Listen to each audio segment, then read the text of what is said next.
Do you think you're safe when you're alone at work? We've got some terrifying, allegedly true, real life horror stories that will make you think twice about working alone. In this video, we'll be sharing 3 true accounts of people who thought they were alone but soon realized that they weren't. Get ready for some goosebumps and a healthy dose of paranoia as we explore the terrifying experiences of these individuals.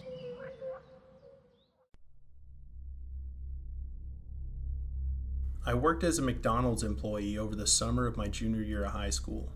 I was 17 years old and ignorant. At the time, I desperately needed the money to add to my college fund. My parents didn't plan it out, so there was a good chance that I wouldn't go to college if I didn't get a job. I was mostly busy during the whole day. I was a day person and didn't do much at night.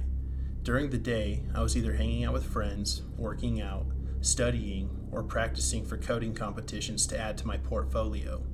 Usually, at night, I wasn't doing anything. The most productive thing I'd do was just some old plain written homework. Because of those reasons, and because I do not sleep very well at night, roughly 3 to 4 hours on average, I decided to kill 2 birds with 1 stone and take a night shift job. That way, I could get paid for doing absolutely zero mental work and do homework.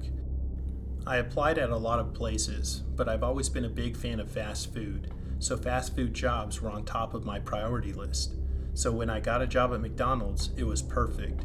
The McDonald's was located on the outskirts of town, probably for those just passing by, but I didn't mind if I was getting paid and it was in a rural area, so that also meant there would be fewer customers. I got into my dad's car and went to the store. It looked absolutely dreary. The outside walls had a bit of mold on them. I entered the small building to be greeted by a middle-aged man standing behind the counter. He greeted me with a smile and a nod of acknowledgement. He took me to the drive-thru booth where I could be receiving orders and explained how everything worked. The ice cream machines, soft drink dispensers, and the air fryers after he had given a quick tour of the building. He brought me back to the counter, took a deep breath, and said, "Hey kid, do you believe in ghosts and stuff?" I said, "No, but why do you ask?"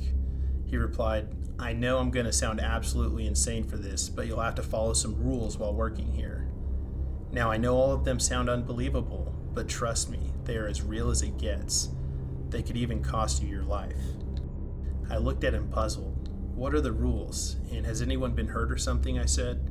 He pulled out his phone and had multiple photos of teenagers who worked there, but apparently ignored the rules and had since then went missing. "Why wouldn't you just go to the cops?" I asked. "Because no one believes me," he said, his voice getting shaky. "They conducted a full search and they thought I was crazy. They never find anything." He almost burst into tears, but gathered himself and begged me to follow the rules and take them seriously. I said that I would, and his demeanor instantly changed. He handed me a list of rules, thanked me, and left. I hesitantly unfolded the piece of paper and started reading. List of rules to survive at night. Rule 1. Keep the lights on the drive-thru counter on, where you'll always hand customers the food with an exception to Rule 5. There's a creature lurking nearby, waiting for the lights to go out and for you to let your guard down. Rule 2. There are security cameras next to the counter. Always check who is in the drive-thru. If a person ordering is in a red Range Rover with tinted windows, do not speak a word to him. He will stop bothering you if you ignore his threats and drive away in a couple minutes. However, if you speak to him, he is going to break through the window and attack you. I don't know what the entity is. He can mimic a human voice perfectly. Rule 3. If someone orders fries, tell them you're all out. You do not want to open a bag of fries at midnight. Trust me, the scent will attract unwanted attention and it will not end well for you. Rule 4. If you hear your name being whispered from behind you, stop everything you're doing, lay down, and close your eyes. You might feel teeth on your arms or giant talons rubbing against you, your head, or your torso, but please do not move. It will be gone shortly after you hear a giggling. Rule 5. If you see a 6-year-old girl with no eyes standing in the driveway and she's looking directly at the camera, lock all of the doors and windows and turn off all of the lights. You might hear screaming, roaring, and screeching from outside after a minute. Once it stops, turn the lights back on and continue with your job. Rule 6. If you hear people in the dining room, do not check on them. No one is there since the place will be locked. It's just another distraction by the creature lurking nearby. Rule 7. If the lights go out by themselves, chop off a toe or finger, place it on the drive-thru counter, and duck behind it. You'll hear growls followed by a quick snatching sound. Get up once the lights are back on and check the counter. If your finger or toe is missing, congratulations, you will live to see another day. If the finger or toe is still there, just pray it kills you quickly and doesn't take its time. Rule 8. It is advised that you do not sleep, because then you can miss your name being whispered, the 6-year-old girl, or the laughing and talking sounds of people in the dining area, which can cost you your life. I was confused. If this was a joke, it was a terrible one, I thought to myself, just before noticing movement in the bushes beyond the drive-thru. You know how you think you can be brave and fight through fear during fight or flight situations? Well, no. Your body seizes up when facing fear head-on without a warning. Somewhere in my heart, I believed that this list was fake or a genius prank, but I did not take any chances, so I decided to comply with the rules. For the first hour of the night, nothing happened. I didn't even get a customer. This will be easy, I thought, flipping through the cameras every 20 minutes. I almost didn't notice a little girl peeking through a bush, her eye sockets empty. I looked at her, and she seemed void of any human emotion. She was evil in a way. The more I looked at her, the more I wanted to cry. I was so fixated, I almost forgot to switch the lights off, but remembered Rule 5. I crawled under the counter after switching off the lights. Then, I heard something slam against the booth. It sounded large and lashed out, trying to break through the wall. Then I heard quick footsteps before the cries of a little girl. The cries kept on increasing in intensity to the point where I thought I would go deaf. I covered my ears, but I could still hear the cries. They stopped within less than a minute, and I heard a low growl. The growl was followed by sounds of roaring and slashing of meat. The sounds were so disgusting, I threw up all over the floor. After collecting myself mentally, I got up and turned the lights back on. I cleaned the puke up and wondered what I had just been through. Before I was even able to finish thinking about it, I heard people talking. The noise was very distant. I couldn't make out any words, just giggles and mashed voices. The night was silent, so I could just about hear every little thing that made a noise. I was just about to go check it out when I remembered some rules regarding this exact event. I read the list again and found it. It was Rule 6. I just had to ignore it and it would go away, so I did. I put my earbuds in and started with some schoolwork. Almost an hour passed and nothing happened. When finally a customer came through the drive-thru, I served them and was happy that there were people starting to come in now. I saw another car pulling up. I was happy now that I wasn't alone in this hellhole. My good mood was immediately ruined when I saw it was a red Range Rover with tinted windows. I didn't speak to the angry man on the other side. He yelled his order out, screaming that he knew I was there. "Are you deaf?" I didn't reply and remained calm. 10 minutes later, it was gone.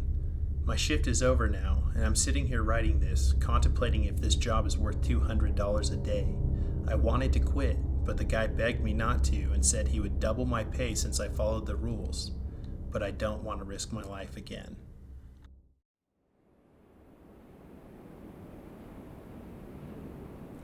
As a TA at the university, I always found myself staying late to grade papers. It wasn't uncommon for me to be the last person in the building, but I never minded. The silence allowed me to focus on the task at hand. However, there were always whispers around the department about the university being built on a graveyard. It was a story that never failed to send shivers down my spine, but I never really believed it. I mean, how could I? It was just a silly ghost story. One night, while grading biology papers, I found myself nodding off. The couch in my professor's office looked inviting, and I decided to take a nap. The professor had just gone to grab some coffee, so I was alone in the office. I must have dozed off quickly, because the next thing I knew, the lights went off. I was suddenly awoken by what felt like a slap across my face. I jolted upright, rubbing my cheek in disbelief. I was confused, but tried to brush it off as my professor playing a practical joke. However, he was nowhere to be found. I stumbled in the dark, trying to find my way to the door. I saw a shadow of a person near the stairs, and I assumed it was my professor. As I walked closer, the shadow remained motionless. I called out, but no one answered. I could feel my heart pounding in my chest as I realized that there was nobody there. The shadow was still in front of me, but I couldn't see anyone. I was utterly freaked out and rushed back to my professor's office. As soon as I burst through the door, my professor looked up from his desk. He didn't seem shocked by my experience at all. Instead, he told me that he had been seeing these shadows for a very long time and had made peace with them. He had even learned how to ignore them. I couldn't believe what I was hearing. This was insane. How could he be so calm about something so terrifying? As I gathered my things to leave, I couldn't shake the feeling of unease that had settled over me. I knew that I couldn't stay in that building any longer. I decided to quit my job and leave the university for good. I never went back to that building again, and I never talked about my experience with anyone else. Years passed, and I had managed to forget about the whole ordeal. However, one day, I received a call from an old colleague who had taken over my position as a TA. She was frantic on the phone, telling me about how she had experienced the same thing I had years ago. She had seen the shadows and had heard strange noises when she was alone in the building. I listened as she recounted her experiences, and it gave me the chills.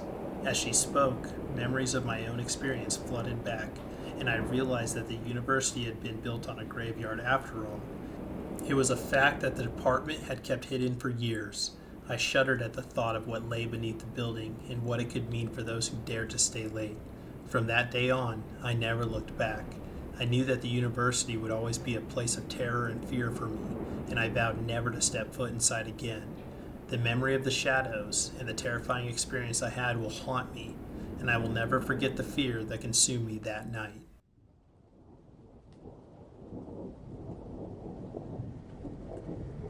As a construction worker, I had always heard stories about the greedy builder who owned our company. His desire for wealth was insatiable, and he had a reputation for cutting corners and pushing people around to get what he wanted. He was a man who would stop at nothing to see his towering skyscraper built, even if it meant hurting innocent people. One night, I found myself working alone on the 13th floor of the skyscraper. It was late, and the building was quiet. I was working with cement, and I began to feel a sense of unease. It felt like something was watching me. At first, I tried to ignore the feeling, thinking it was just my imagination running wild. But then I heard strange noises coming from nearby rooms, like whispers and footsteps, even though there was no one else in the building.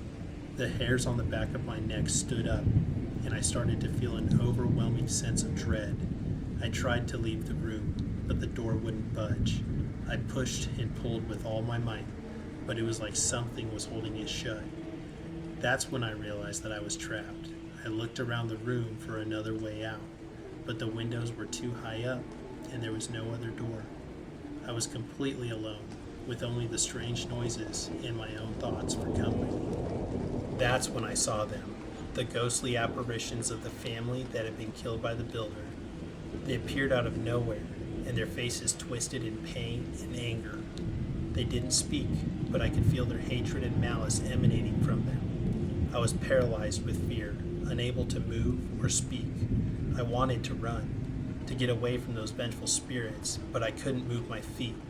The ghosts started to move closer, their eyes locking onto mine. I could feel their cold breath on my skin, and their fingers brushed against my clothes. I tried to scream, but my voice wouldn't come out. I was trapped at the mercy of these angry spirits. Suddenly, the room started to spin, and the ghost disappeared. I was left alone, feeling sick and disoriented. It was like the whole world had shifted, and I was the only one left behind. I stumbled to the door and tried it again, and this time, it opened without a problem. I ran down the stairs as fast as I could, my heart pounding in my chest. When I reached the ground floor, I collapsed on the floor, gasping for breath. I never went back to that cursed skyscraper again. I quit my job and found work somewhere else. But even now, years later, I still have nightmares about the ghostly family and the strange forces that kept me trapped on the 13th floor. I tell everyone I know to stay away from that building, for fear that they too will fall victim to its horrors.